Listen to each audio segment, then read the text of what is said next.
नमस्कार। इसरो की हालिया कामयाबियां तो हम सबने देखी हैं। चंद्रयान 3 की वो लैंडिंग या मंगलयान, अद्भुत तस्वीरें हैं वो। लेकिन ये शानदार सफर रातों रात तो शुरू नहीं हुआ। आज हम ना भारत के अंतरिक्ष कार्यक्रम के बिल्कुल शुरुआती और शायद सबसे मुश्किल पहले 50 सालों की कहानी में थोड़ा गहरे उतरेंगे। और इसके लिए हमारे पास एक बहुत ही खास किताब है, from fishing hamlet to red planet. इसके कुछ अहम हिस्से देखेंगे जिसे इसरो के ही आप कह सकते हैं दिग्गजों और वैज्ञानिकों ने लिखा है।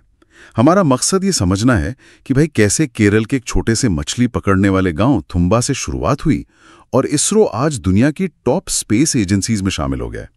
तो हम उन शुरुआती सपनों को, उन बड़ी चुनौतियों को, अहम पड़ावों को और उस अनोखी सोच को खंगालेंगे जिसने ये सब मुमकिन किया। तो चलिए शुरू करते हैं ये दिलचस्प कहानी। बिल्कुल। और देखिए, ये कहानी समझने के लिए ना उस दौर को याद करना बहुत जरूरी है। 60 का दशक था, भारत एक नया लोकतंत्र, संसाधनों की सीधी सीधी कमी थी और दुनिया कोल्ड वॉर में उलझी हुई थी। अंतरिक्ष तो जैसे शक्ति प्रदर्शन का एक अखाड़ा बन गया था। ज्यादातर देश एक बने बनाए रास्ते पर चल रहे थे। पहले इंडस्ट्री लगाओ, फिर धीरे धीरे हाईटेक की तरफ बढ़ो। ऐसे में भारत का स्पेस प्रोग्राम शुरू करना ये अपने आप में एक बहुत बड़ा साहसिक कदम था। और ये कहानी सिर्फ रॉकेट और सैटेलाइट की नहीं है, जैसा आपने कहा, ये उस विजन की है, उस जबरदस्त इच्छा शक्ति की है और हाँ, एक खास तरह की वर्किंग स्टाइल, कार्यशैली की है जिसने भारत को स्पेस में जगह दिलाई। और उस विजन का, उस दूरदृष्टि का एक बड़ा नाम थे डॉक्टर विक्रम साराभाई। और कमाल की बात ये थी कि वो उस जमाने में लीफ फ्रॉगिंग की बात कर रहे थे, मतलब लंबी छलांग। उनका मानना था कि भारत को ना विकास के हर स्टेप से गुजरने की जरूरत नहीं है, वो सीधे मॉडर्न टेक्नोलॉजी जैसे स्पेस साइंस को अपनाकर विकसित देशों के साथ खड़ा हो सकता है। सोचिए उस समय ये कितना रैडिकल, कितना क्रांतिकारी विचार रहा होगा। बिल्कुल, एकदम हटके सोच थी। और इसी सोच से जन्म हुआ थुम्बा का, केरल का एक छोटा सा, बिल्कुल साधारण सा मछली पकड़ने वाला गांव, पर इसकी लोकेशन गजब की थी। ये पृथ्वी की जो मैग्नेटिक इक्वेटर है, चुंबकीय भूमध्य रेखा, उसके बहुत पास था। हाँ, वैज्ञानिक दृष्टि से बहुत महत्वपूर्ण। वैज्ञानिकों के लिए तो जैसे सोने की खान थी ये जगह, ऊपरी वायुमंडल के अध्ययन के लिए। किताब में जिक्र आता है कि वहां एक चर्च था, सेंट मैरी मैग्डलीन चर्च। उसको वैज्ञानिकों ने अपना पहला ऑफिस बना लिया है ना। दिलचस्प। हाँ, बिल्कुल।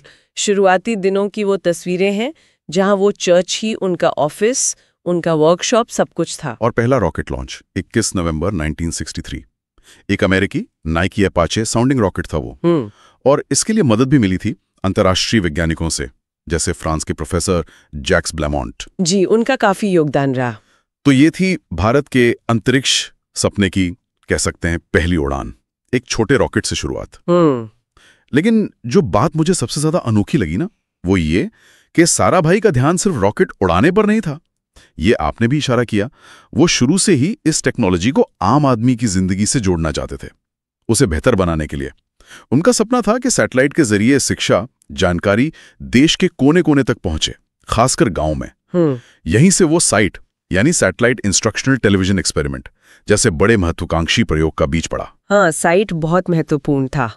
और ये सोच उस समय दुनिया की बाकी स्पेस एजेंसियों से, जो ज्यादातर मिलिट्री या प्रेस्टीज वाले मिशन पर फोकस थीं, बिल्कुल अलग थीं। हाँ, ये लीप फ्रॉगिंग का विचार जो था, ये सचमुच अनोखा था। ये सिर्फ एक तकनीकी छलांग नहीं थी, ये एक मानसिक छलांग थी।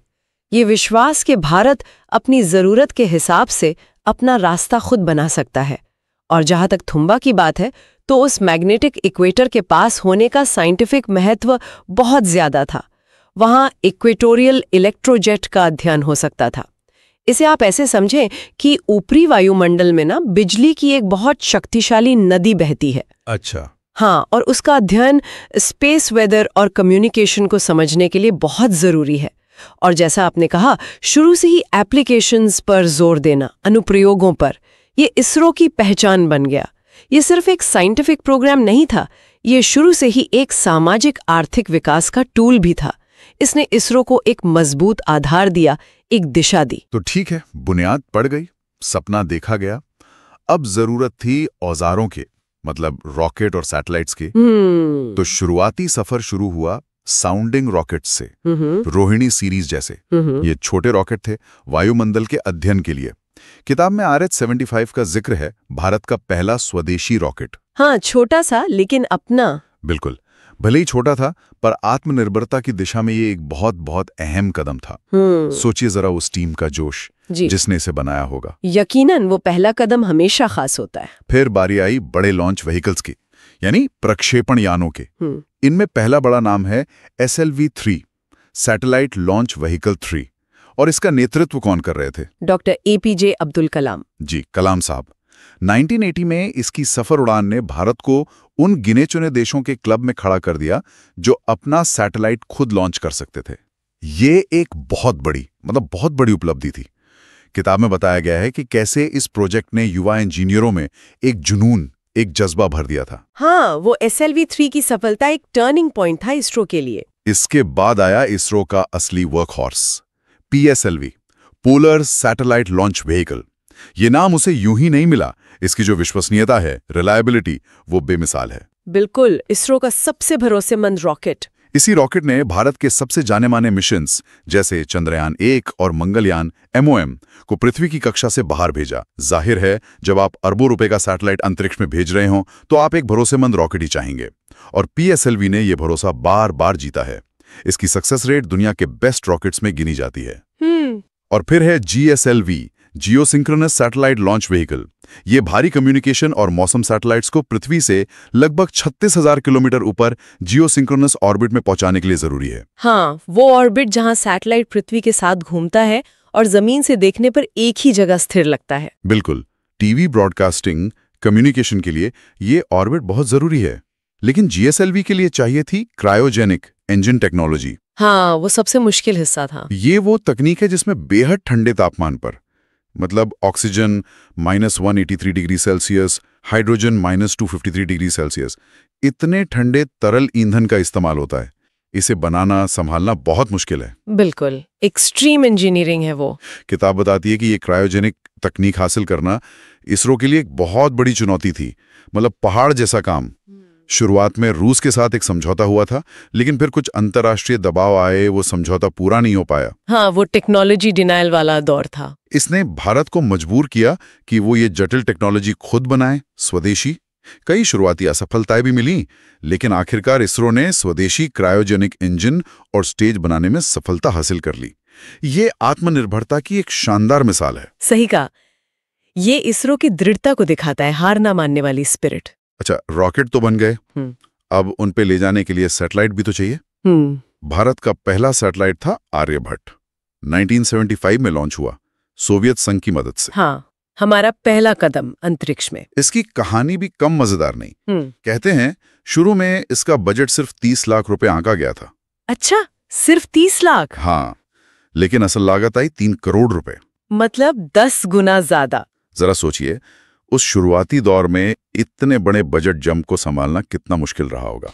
बिल्कुल, ये दिखाता है कि शुरुआती अनुमान कितने मुश्किल थे। और इसका नाम, कहते हैं प्रधानमंत्री इंदिरा गांधी को 3 नाम सुझाए गए थे, और उन्होंने महान भारतीय खगोल शास्त्री और गणितज्ञ आर्यभट्ट का नाम चुना। बहुत उपयुक्त नाम। फिर आया Apple, Ariane passenger payload experiment. ये 1981 में लॉन्च हुआ, भारत का पहला एक्सपेरिमेंटल कम्युनिकेशन सैटेलाइट। इसे यूरोपियन एरियन रॉकेट पर मुफ्त में जगह मिली थी। एक तरह से हिचहाइकर था ये। हाँ, वो एक अच्छा अवसर था इसरो के लिए। लेकिन इसके साथ एक गजब की चुनौती आई।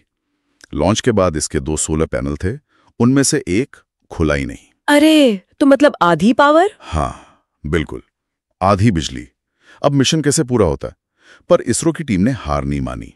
उन्होंने जुगाड़ लगाया, किसी तरह उसी सीमित ऊर्जा में सैटेलाइट से काम लिया और मिशन को सफल बनाया। वाह, ये प्रॉब्लम सॉल्विंग एबिलिटी दिखाता है इसरो की। ये दिखाता है कि मुश्किल हालात में हल निकालने की काबिलियत इसरो में शुरू से थी। जुगाड़ कह लीजिए या इनोवेटिव इंजीनियरिंग। और फिर आई INSAT की बारी, इंडियन नेशनल सैटेलाइट सिस्टम। ये एक क्रांतिकारी विचार था। एक ही सैटेलाइट में कम्युनिकेशन के पेलोड भी, मतलब टीवी फोन वाले, और मौसम विज्ञान के पेलोड भी, जैसे बादलों की तस्वीरें, तापमान वगैरह। हाँ, मल्टीपर्पज सैटेलाइट, ये उस समय काफी नया कॉन्सेप्ट था। बिल्कुल, ये बहुउद्देशीय सैटेलाइट्स की पूरी एक श्रृंखला बन गई जिसने भारत में टेलीकॉम, टीवी प्रसारण और मौसम की भविष्यवाणी को हमेशा के लिए बदल दिया। आज जो हम टीवी चैनल देखते हैं या मौसम का हाल जानते हैं, उसमें INSAT का बहुत बड़ा हाथ है। जी, INSAT ने तो आम आदमी की जिंदगी पर सीधा असर डाला। इसी तरह IRS system, Indian remote sensing satellite system, इसने भारत को जैसे अंतरिक्ष से आंखें दे दी। इन सैटेलाइट्स ने जमीन की बहुत सॉफ्ट तस्वीरें भेजना शुरू किया। इससे खेती की निगरानी, जैसे कितनी फसल कहाँ लगी है, पानी के स्रोत कहाँ हैं, शहर कैसे बस रहे हैं, जंगल कट तो नहीं रहे, बाढ़ या सूखे जैसी आपदाओं का प्रबंधन, इन सब में जबरदस्त मदद मिली। ये तकनीक सीधे सीधे देश के संसाधनों के बेहतर इस्तेमाल से जुड़ी थी। ये जो तकनीकी सफर है ना, वाकई कमाल का है। और हर कदम पर नई चुनौतियां थीं, जैसा आप बता रहे हैं। रॉकेटों की बात करें तो शुरुआती SLV-3 में ठोस प्रणोदक सॉलिड प्रोपेलेंट इस्तेमाल हुआ। ये बनाने में आसान होते हैं, स्टोर करना भी ठीक है, जैसे दिवाली के रॉकेट समझ लीजिए।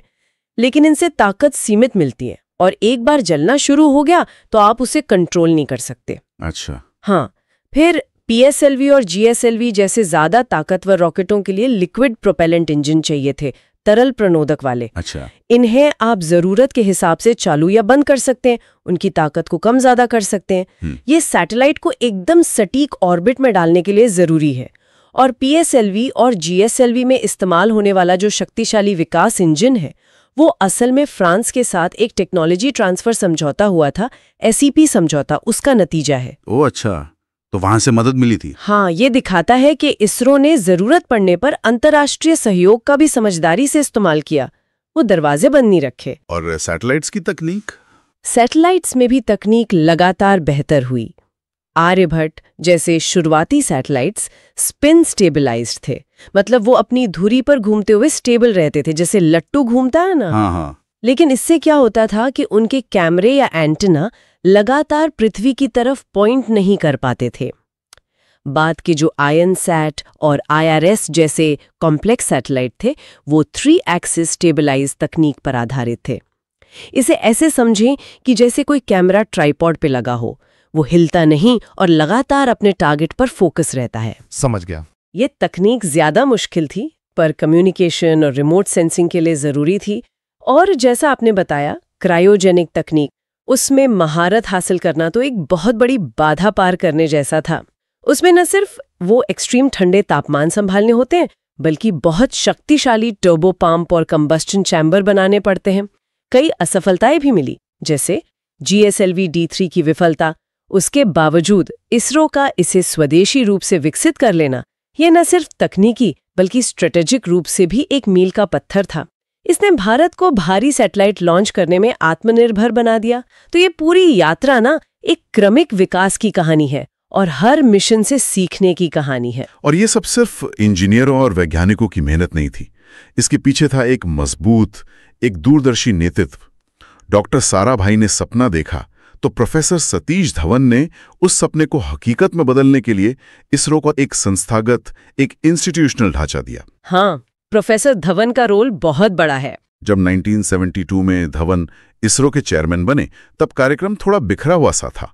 उन्होंने ही स्पेस कमीशन और डिपार्टमेंट ऑफ स्पेस DOS का गठन करवाया। इसरो को सीधे प्रधानमंत्री कार्यालय के नीचे लाया, ताकि जो सरकारी लाल फीताशाही है वो कम हो, लेकिन साथ ही इसकी साइंटिफिक ऑटोनॉमी, वैज्ञानिक स्वायत्तता भी बनाए रखी। ये संतुलन बहुत जरूरी था। बिल्कुल, वो संतुलन साधना बहुत अहम था। धवन साहब की एक और खासियत थी, सही आदमी को सही काम सौंपना, टैलेंट पहचानना। किताब में उदाहरण है कि कैसे उन्होंने एक जाने माने मेटलर्जिस्ट, धातु विज्ञानी प्रोफेसर ब्रह्म प्रकाश को विक्रम साराभाई स्पेस सेंटर का डायरेक्टर बनाया। क्यों? क्योंकि रॉकेट बनाने में मटेरियल साइंस का बहुत महत्व है। हाँ, बहुत सही चुनाव था वो। या कैसे उन्होंने युवा डॉक्टर कलाम पर भरोसा जताया और उन्हें SLV-3 जैसे बड़े प्रोजेक्ट का डायरेक्टर बना दिया। ये फैसले बताते हैं कि वो प्रतिभा पहचानने और उसे आगे बढ़ाने में माहिर थे। जी। इसरो की एक और चीज जो बहुत प्रभावित करती है, जिसकी बात होनी चाहिए, वो है असफलताओं को स्वीकार करना और उनसे सीखना। सुनने में आसान लगता है, पर सरकारी सेटअप में ऐसा माहौल बनाना बहुत मुश्किल होता है। ASLV, जो SLV-3 के बाद आ रहा था, उसकी पहली 2 उड़ानें 1987 और 88 में असफल रहीं। ये इसरो के लिए एक बड़ा झटका था। हाँ, वो एक मुश्किल दौर था। इसी तरह जैसा हमने पहले बात की, GSLV की पहली उड़ान स्वदेशी क्रायोजेनिक स्टेज के साथ GSLV D3 2010 में वो भी नाकाम रही। लेकिन हर बार इसरो ने इन फेलियर्स को छुपाया नहीं। नहीं, बिल्कुल नहीं, पारदर्शिता रखे। किताब बताती है कि इन असफलताओं का बहुत बारीकी से विश्लेषण हुआ। नेशनल लेवल पर रिव्यू कमेटियां बनी, गलतियों को पहचाना गया, उन्हें सुधारा गया और फिर इसरो ने दोगुनी ताकत से वापसी की। ये फेलियर मैनेजमेंट जो है, ये इसरो की सफलता का एक छुपा हुआ राज लगता है मुझे। बिल्कुल है, ये इसरो की संस्कृति का हिस्सा है। मैनेजमेंट का तरीका भी अनोखा बताया जाता है। धवन ने इसरो के अलग अलग सेंटर्स को, जैसे VSSC रॉकेट के लिए, ISSE अब USRC सैटेलाइट के लिए, शार लॉन्चिंग के लिए, सैक एप्लीकेशन के लिए, इनको काफी ऑटोनॉमी दी, स्वायत्ता दी, ताकि वो अपने अपने फील्ड में स्पेशलाइज कर सकें। इंडिविजुअल कंट्रीब्यूशन को महत्व दिया जाता था। और एक और दिलचस्प बात, कर्मचारियों और मैनेजमेंट के बीच सीधे बातचीत के लिए जॉइंट कंसल्टेटिव मशीनरी JCM जैसी व्यवस्थाएं बनाई गई। ये उस समय के सरकारी माहौल में काफी नई बात थी और इसने आपसी विश्वास बढ़ाने में मदद की। ये इसरो वे या इसरो का जो तरीका है, ये वाकई इसकी सफलता की कुंजी है। ये सिर्फ नियम कानून का सेट नहीं है, ये कल्चर है, एक संस्कृति है। यहाँ खुली बहस को, ओपन डिस्कशन को बढ़ावा दिया जाता है। साइंटिस्ट और इंजीनियर अपनी असहमति बिना डरे रख सकते हैं। असफलता को पर्सनल फेलियर नहीं माना जाता, बल्कि सीखने का एक ज़रूरी हिस्सा माना जाता है। इससे लोग रिस्क लेने से, नए एक्सपेरिमेंट करने से हिचकते नहीं हैं। और टीम वर्क पर बहुत जोर है। बड़े मिशन किसी एक हीरो की वजह से नहीं, बल्कि हजारों लोगों के मिले जुले प्रयास से सफल होते हैं। और साथ ही इसरो ने आत्मनिर्भरता और अंतर्राष्ट्रीय सहयोग के बीच एक बहुत अच्छा बैलेंस साधा है। जहां तकनीक नहीं थी या उसे बनाने में बहुत टाइम लगता, वहां विदेशी मदद ली, जैसे शुरुआती साउंडिंग रॉकेट्स, विकास इंजन के लिए फ्रांस की मदद, आर्यभट्ट के लॉन्च के लिए सोवियत मदद। लेकिन अल्टीमेट गोल हमेशा स्वदेशी क्षमता विकसित करना ही रहा। क्रायोजेनिक इंजन इसका सबसे बड़ा उदाहरण है, जहां शुरुआती निर्भरता के बाद पूरी तरह आत्मनिर्भरता हासिल की गई। और समय के साथ इसरो ने भारतीय इंडस्ट्री के साथ भी मजबूत पार्टनरशिप बनाई है, जो अब रॉकेट और सैटेलाइट के कई हिस्से बनाते हैं। इससे न सिर्फ इसरो का बोझ कम हुआ है, बल्कि देश में एक हाईटेक इंडस्ट्रियल बेस भी तैयार हुआ है। कमाल है। मतलब तकनीक, लीडरशिप और कल्चर, इन सब ने मिलकर इसरो को ये पहचान दी। और इस सब का मकसद क्या था? वापस वहीं आते हैं जहां से बात शुरू की थी। आम आदमी के लिए अंतरिक्ष, डॉक्टर साराभाई का सपना, क्या वो पूरा हुआ? चलिए देखते हैं जमीन पर इसका क्या असर पड़ा। बिल्कुल देखते हैं। रिमोट सेंसिंग को ही लीजिए। IRS सैटेलाइट से मिली तस्वीरों ने भारतीय कृषि में जैसे क्रांति ला दी। फसल जैसे कार्यक्रमों के जरिए फसलों के रकबे और संभावित पैदावार का पहले से अंदाजा लगाना मुमकिन हुआ। इससे सरकार को फूड सिक्योरिटी की प्लानिंग में मदद मिली। हाँ, ये बहुत बड़ा इम्पैक्ट था। मछुआरों को समुद्र में उन जगहों की जानकारी मिलने लगी जहां मछलियां मिलने की संभावना ज्यादा थी, पोटेंशियल फिशिंग जोन्स PFZ। इससे उनका टाइम बचा, फ्यूल बचा, आमदनी बढ़ी। बाढ़, सूखा, चक्रवात जैसी आपदाओं की निगरानी और राहत कार्यों में ये तकनीक बहुत मददगार साबित हुई। शहरों की प्लानिंग बेहतर हुई, जंगलों की कटाई पर नजर रखी जा सकी, पानी के स्रोत खोजने में मदद मिली। ये सब स्पेस से हो रहा था। सही में जमीन से जुड़ा हुआ काम। कम्युनिकेशन के क्षेत्र में भी असर बहुत गहरा था। साइट प्रयोग ने तो रास्ता दिखाया ही था। बाद में INSAT सैटेलाइट्स ने कृषि दर्शन जैसे कार्यक्रम देश भर के किसानों तक पहुंचाए। दूरदर्शन का नेटवर्क फैला, टेली एजुकेशन शुरू हुआ, जिससे दूर दराज के स्कूलों के बच्चे भी अच्छे टीचरों से पढ़ सकें। टेलीमेडिसिन ने गांव के मरीजों को बड़े शहरों के एक्सपर्ट डॉक्टरों से सलाह लेने का मौका दिया। स्वास्थ्य और शिक्षा तक पहुंच बढ़ी। और VSAT तकनीक, वेरी स्मॉल एपर्चर टर्मिनल, उसने तो कमाल ही कर दिया। इसने बैंकों की ब्रांचों को जोड़ा, ATM का नेटवर्क फैलाया, स्टॉक एक्सचेंज को दूर दराज के शहरों तक पहुंचाया। बिजनेस करने का तरीका ही बदल गया। बिल्कुल, फाइनेंशियल इंक्लूजन में भी मदद की। और अब तो भारत के पास अपना खुद का नेविगेशन सिस्टम भी है, IRNSS, जिसे हम NAVIC कहते हैं। ये अमेरिका के GPS जैसा ही है, पर यह खास तौर पर भारत और उसके आसपास के लगभग 1500 किलोमीटर के एरिया पर फोकस करता है। गाड़ियों को रास्ता बताने से लेकर समुद्री जहाज़ों की ट्रैकिंग, डिजास्टर मैनेजमेंट में लोकेशन की जानकारी, गाड़ियों में पैनिक बटन, इन सब सुविधाओं में इसका इस्तेमाल हो रहा है। जी, नाविक भी एक बड़ी उपलब्धि है, आत्मनिर्भर नेविगेशन। ये सारे उदाहरण जो आपने दिए, ये इस बात का पक्का सबूत है कि इसरो ने डॉक्टर साराभाई के उस शुरुआती सपने को साकार किया है। स्पेस टेक्नोलॉजी सिर्फ कुछ वैज्ञानिकों या अमीर देशों की बपौती नहीं है। इसरो ने इसे भारत की जमीनी हकीकतों से जोड़ा और नेशनल डेवलपमेंट का एक अहम हिस्सा बनाया है। चाहे वो किसान हो, मछुआरा हो, स्टूडेंट हो, मरीज हो या आम नागरिक, किसी न किसी रूप में स्पेस टेक्नोलॉजी ने उनकी जिंदगी को छुआ है और बेहतर बनाया है। इन एप्लीकेशंस का जो सामाजिक और आर्थिक महत्व है वो बहुत बड़ा है, और यही बात इसरो को दुनिया की कई दूसरी स्पेस एजेंसी से अलग करती है, उसका मजबूत सोशल कनेक्ट, सामाजिक सरोकार। कहानी नहीं है, ये एक बड़े सपने की कहानी है। शून्य से शुरू करके आसमान छूने की कहानी है।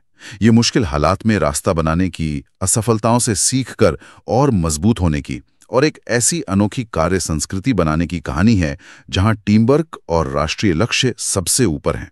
उन शुरुआती दिग्गजों साराभाई, धवन, कलाम और अनगिनत वो अनाम वैज्ञानिक और इंजीनियर, उन्होंने जो नींव रखी, जो सोच विकसित की, वो आज भी इसरो की उड़ान को ताकत दे रही है। बिल्कुल सही कहा आपने। और ये सफर अभी रुका नहीं है। इसरो अब और भी बड़े और भी महत्वाकांक्षी लक्ष्यों की तरफ देख रहा है। इंसान को अंतरिक्ष में भेजना है, गगनयान मिशन, चंद्रमा और मंगल पर आगे के मिशन है, शुक्र ग्रह की खोज है, शायद उससे भी आगे जाना है। ऐसे में एक बड़ा सवाल मन में आता है जिस पर सोचना जरूरी है। अपने पहले 50 सालों के अनुभवों से इसरो ने जो सबक सीखे हैं, चाहे वो तकनीकी हो, मैनेजमेंट के हों या कल्चर के, उनमें से कौन से सबक आने वाले दशकों में इसके सफलता के लिए और ग्लोबल स्टेज पर इसकी भूमिका के लिए सबसे ज़्यादा महत्वपूर्ण होंगे? क्या जो मौजूदा ऑर्गेनाइजेशनल स्ट्रक्चर है, जो कार्यशैली है, वो भविष्य की इन और भी बड़ी और भी जटिल चुनौतियों का सामना करने के लिए काफ़ी है, या उसे भी समय के साथ बदलने की, विकसित होने की ज़रूरत होगी? ये वो सवाल हैं जो शायद इसरो के अगले अध्याय की दिशा तय करेंगे। वाकई सोचने वाली बात है। भविष्य की चुनौतियां अलग होंगी तो शायद तरीके भी बदलने पड़े। खैर, इस गहरी और दिलचस्प चर्चा में हमारे साथ जुड़ने के लिए बहुत बहुत शुक्रिया।